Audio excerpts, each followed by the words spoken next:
You ask Tiger to solve. This deals with linear equations with one unknown. The final result is x equals 5. Let's solve it step by step. Simplify the expression.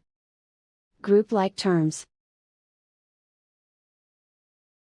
Simplify the arithmetic. Group like terms. Simplify the arithmetic. Group all x terms on the left side of the equation. Add 2x to both sides. Group like terms.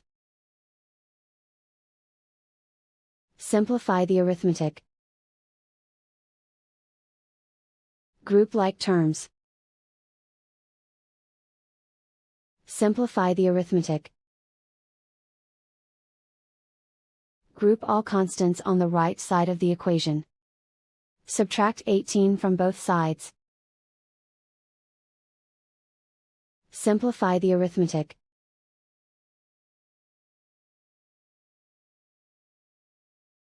Isolate the x.